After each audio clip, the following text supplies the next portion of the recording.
Good morning students. आज हम करेंगे Karl Pearson coefficient of correlation. इससे पहले एक टॉपिक था कोरिलेशन ग्राफ, वो सिलेबस में नहीं है। टॉपिक क्या है हमारा? It is a quantitative method of measuring the correlation. हम वही मेथड्स कर रहे हैं जिससे हम क्या निकाल सके, कोरिलेशन। तो ये क्वांटिटेटिव मेथड है। This method has been given by Karl Pearson and after his name. इससे पहले जो हमने किया था वो क्वालिटेटिव, उसमें हम क्या करते थे, सिर्फ देख के बता सकते थे कि स्केटर डायग्राम में उससे बता सकते थे जितना ज़्यादा स्केटर कर रहा है उसके अकॉर्डिंग हम कोरिलेशन बताते थे। यहाँ पे हम उसको सॉल्व करेंगे, अलजेब्राइक मेथड भी कह सकते हो। It is known as Pearson's coefficient of correlation, क्योंकि ये मेथड किसने दिया था? कार्ल पियर्सन ने। This is the best method of working out correlation coefficient. इसकी मेन कैरेक्टरिस्टिक्स क्या है कि ये बता सकता है हमें knowledge of direction of correlation. हमें ये पता लग जाएगा कि whether the correlation is negative और positive. Knowledge of degree of relationship, कि it becomes possible to major कि दो क्वांटिटीज़ में पॉजिटिव रिलेशन है कि नेगेटिव है। या ये कह सकते हैं by this method it becomes possible to measure the correlation quantitatively. The coefficient of correlation ranges between -1 and +1। The value of the coefficient of correlation gives knowledge about the size of the relationship, कि उन दो variables में कितना ज़्यादा relation है। Ideal measure, it is considered to be an ideal measure of correlation as it is based on mean and standard deviation. Ideal means जो actual में possible नहीं है, आइडियल मेजर कहा जाएगा, क्योंकि ये सारा का सारा बेस्ड होता है मीन और स्टैंडर्ड डेविएशन पे। Covariance, Karl Pearson method is based on covariance. ये तुमने वैसे किया है कि दो वेरिएबल्स में क्या रिलेशन होता है उसको हम कोवेरियंस बोल देते हैं। The formula for covariance is, मतलब हम कार्ल पियर्सन का मेथड जो हम सॉल्व करेंगे वो इसी मेथड के अकॉर्डिंग करेंगे। क्या कह रहा है वो? x माइनस एक्स बार। सपोज करो एक क्वांटिटी दे रखी है इन्होंने हाइट की, ठीक है, और दूसरी क्वांटिटी दे रखी है पर्सन के हाइट और वेट। तो पहले इन सब का मीन निकाल लेंगे, एक्स बार आएगा, उन सबको डेविएट कर देंगे एक्स माइनस एक्स बार से। किससे? मीन से, कि एक्स की सारी क्वांटिटीज किससे डेविएट हो रही है? उनके मीन से। ऐसे वाई की क्वांटिटी वाई माइनस वाई बार, देन हम उनका समेशन निकालेंगे एक्स माइनस एक्स बार, इसका सबका एडिशन, और इन सबका एडिशन लिख देते हैं समेशन वाई माइनस वाई बार, ठीक है। उसके बाद क्या करना है? उन दोनों को मल्टीप्लाई करना है and divided by the total number of the observations. The magnitude of covariance can be used to express correlation between two variables as magnitude of E। जैसे जैसे इसका मैग्नीट्यूड बढ़ता जाएगा वैसे वैसे उसकी डिग्री भी बढ़ती जाएगी। अदरवाइज लोअर, मतलब वाइस वर्सा है। With positive sign of covariance correlation will be positive. अगर हमारा कोवेरियंस इस सॉल्यूशन का आंसर पॉजिटिव आ रहा है तो वो क्या कहलाएगा? कोरिलेशन पॉजिटिव है, और नेगेटिव आ रहा है तो वो क्या कहलाएगा? Negative correlation. फिर आते हैं calculation of Karl Pearson coefficient of correlation. The calculation of Karl Pearson coefficient of correlation can be divided into two parts. दो पार्ट्स में डिवाइड किया, एक तो इंडिविजुअल सीरीज हो या कह सकते हैं अनग्रुप डाटा हो। हम उनको पहले इंडिविजुअल सीरीज को पहले असेंडिंग या डिसेंडिंग ऑर्डर में अरेंज कर लेंगे, ठीक है। दूसरा है calculation of coefficient of correlation in case of group data. मतलब एक तरह से individual series, discrete series given होगी और तुम्हें ग्रुप डाटा गिवन होगा। उन दोनों के लिए अलग अलग मेथड होंगे। तो फर्स्ट मेथड कर रहे हैं पहले फॉर इंडिविजुअल सीरीज और अनग्रुप डाटा। अनग्रुप डाटा मतलब किसी इंटरवल में नहीं डिवाइड कर रखा, हम उसको पहले अरेंज करेंगे। इंडिविजुअल है सारे। The following are the main method. पहले एक्चुअल मीन मेथड, कि हम पहले क्या निकालते हैं, जैसे हम पहले सारी वीडियोस में देखा है कि मीन कैसे निकालते हैं, वही निकालेंगे। पहले दो टेबल गिवन होंगे, जैसे ये एग्जांपल है तुम्हारा, एक्स गिवन है, वाई गिवन है। तो फर्स्ट हम उनको अरेंज करेंगे असेंडिंग ऑर्डर में, लेकिन इसमें ज़रूरत नहीं है। क्यों? क्योंकि वो उसके कॉरस्पॉन्डिंग बता रहा है। अगर x2 है और y4, x3 है तो y7 है, तो इसमें असेंडिंग और डिसेंडिंग ऑर्डर अरेंज करने की जरूरत नहीं है। वैसे भी इस क्वेश्चन में जरूरत पड़ेगी नहीं, लेकिन हमें करना ही नहीं है। हमें क्या करना है? x गिवन है, y गिवन है, तो x का अब क्या करेंगे? x को उसका पहले क्या निकालेंगे? मीन। मीन निकालने का तरीका सिंपल है, इन सबका addition divide by total number of observation. Observation हमारी 7 है, तो इन सबका सम 35 आ रहा है, दोनों को डिवाइड करेंगे, मीन आ गया 5। फिर अब हर टर्म को किससे हमें करना है? हर टर्म को हमें मीन से डेविएट करना है। तो 5 से डेविएट करोगे 2 माइनस 5, देन 3 माइनस 5, ऐसे कंप्लीट कर लोगे। फिर हमें करना है ऐसे सिमिलरली y के लिए किया। फिर हमारा जनरल फॉर्मूला क्या है? देखो जनरल फॉर्मूला, हमारा जनरल फॉर्मूला है, यहाँ तक हो गया, डेविएशन निकाला। फिर हमें, तुम्हें फॉर्मूला ये याद रखना है रिलेशन के लिए। आर क्या है? Correlation coefficient is equals to summation X Y, ठीक है। एक्स है क्या हमारा? X minus x bar. तो तुम जनरल फॉर्मूला हमेशा ऐसे याद रखोगे तो बेटर रहेगा।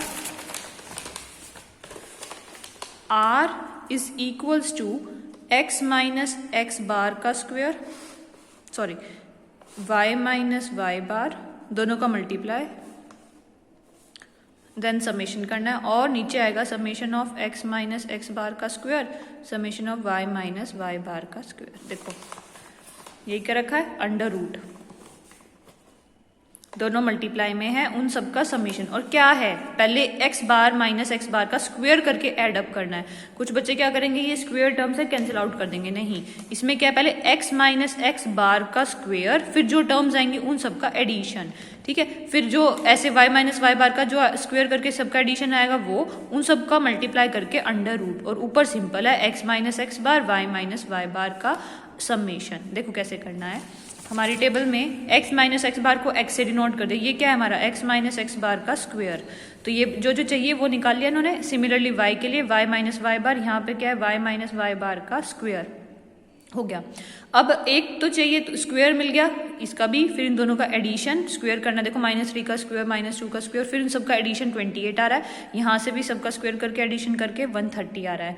फिर एक चाहिए हमें एक्स वाई की टर्म, पहले दोनों को मल्टीप्लाई करके फिर समेशन करना है, ठीक है। तो दोनों को मल्टीप्लाई मतलब x minus x bar into में y माइनस वाई बार।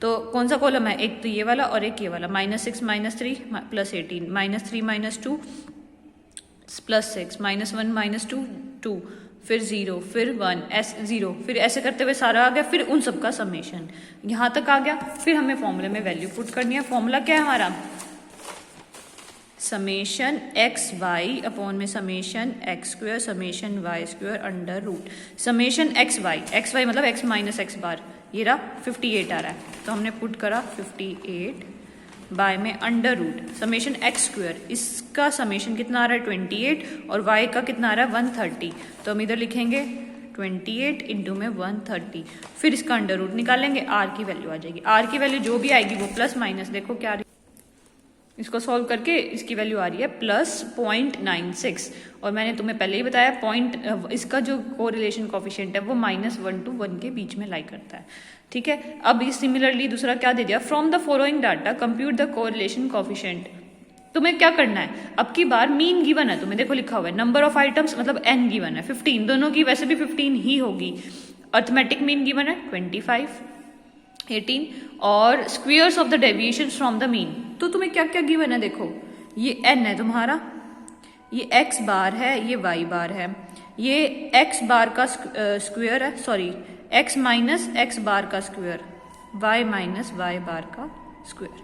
तो हमारा फॉर्मूला क्या होता है, देखो x बार y बार गिवन है, उन सबका समेशन गिवन है, फॉर्मूला है समेशन x y, जब दोनों का मल्टीप्लाई करना है, और वो गिवन है क्वेश्चन में summation of the product of deviation of x and y। Summation किसका, प्रोडक्ट ऑफ डेविएशन, डेविएशन का x माइनस एक्स बार और माइनस वाई बार का प्रोडक्ट ऑफ डेविएशन हो गया, उसका समेशन वो कितना गिवन है तुम्हें 122, ठीक है। डेविएशन किससे, उनके अर्थमेटिक मीन से, x किससे डेविएट हो रहा है x बार से, y किससे डेविएट हो रहा है y बार से, इन दोनों का समेशन गिवन है वो भी 122। तुम्हें समेशन x y भी गिवन है, summation y square x square, सारी वैल्यूज गिवन है, बस फॉर्मूले में पुट करनी है और तुम्हारा क्या आ जाएगा कोरिलेशन कोफिशिएंट। और हम पॉजिटिव कोरिलेशन है तो डायरेक्शन उनकी पॉजिटिव रहेगी।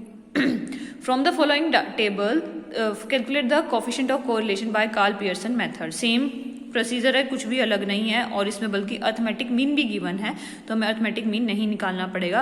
अब क्या निकालना है तुम्हें, ये जो टर्म है ये वाली गायब है, उसको हमें कुछ भी नाम दे देंगे, ए दे देते हैं, और हमें क्या गिवन है आपकी बार क्वेश्चन में अर्थमेटिक मीन गिवन है, तो इन्हीं की यूज से हम सारी कैलकुलेशन वर्क करेंगे। क्या बोला, let us find out the missing value of y, let us denote by A से डिनोट कर दिया। फिर y बार क्या होता है, इन सब का समेशन बाय n, तो इन सब का समेशन मतलब 9 + 11 + a + 8 + 7 किया, टोटल नंबर ऑफ टर्म्स है 5, डिवाइड किया, और y बार हमें गिवन है 8 पुट किया, उसको सॉल्व किया, a की वैल्यू हमारी आ गई 5, यहाँ तक आ गया। अब हमें क्या कैलकुलेट करना है, coefficient of correlation, table complete हो गई, बस अब फॉर्मूला लगाना है, सेम प्रोसीजर रहेगा, x बार निकाल दे ही रखा है, तो पहले हम x माइनस एक्स बार निकालेंगे, तो सीरीज उन्होंने कंप्लीट करके यहाँ दोबारा लिखी, और फिर x बार x माइनस एक्स बार, देखो ये x माइनस एक्स बार है, उसका स्क्वायर है, फिर ऐसे ही y माइनस वाई बार है उसका स्क्वायर, और दोनों का प्रोडक्ट का समेशन यहाँ आ गया। बस आगे वैल्यूज जो क्वेश्चन है उसमें पुट करेंगे, आंसर आ जाएगा।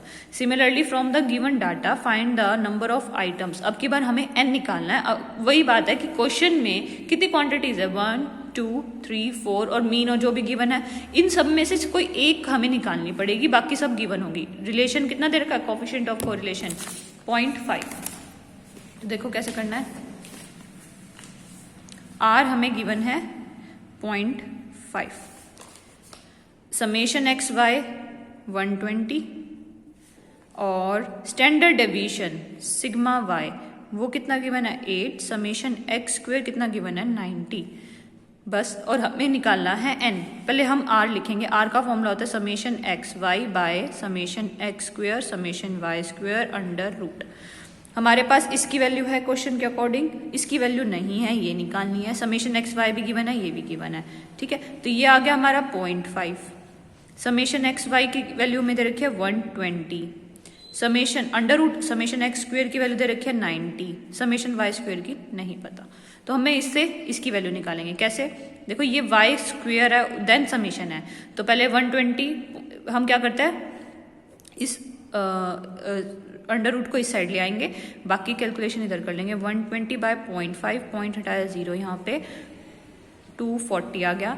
90 summation Y square under root is equal to 240, squaring both sides, तो हमारा क्या बन जाएगा 90 summation Y square is equal to 240 into में 240। जब तुम इसको सॉल्व करोगे समेशन वाई स्क्वायर की वैल्यू आती है हमारी 640।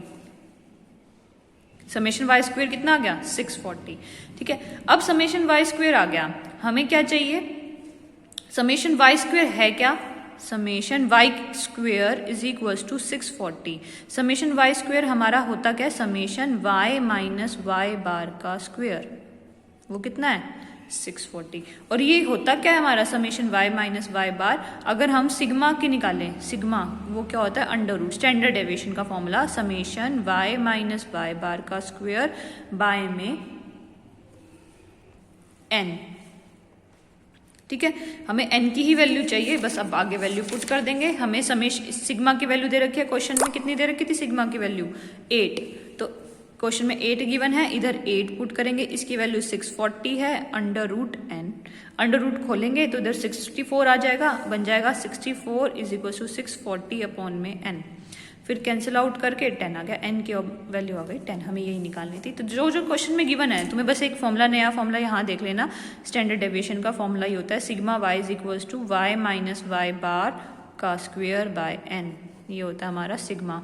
y क्यों लिखा है, क्योंकि y के अकॉर्डिंग, x होता तो x के अकॉर्डिंग लिखते हैं। तो कैलकुलेशन वर्क करके 10 आ गया। अब कुछ क्वेश्चंस है वो तुम ट्राई करोगे, कार्ल पियर्सन के ही हैं 1 और 2। ग्रुप मेथड कल करेंगे इसी का, ठीक है। तो यहाँ तक बहुत है।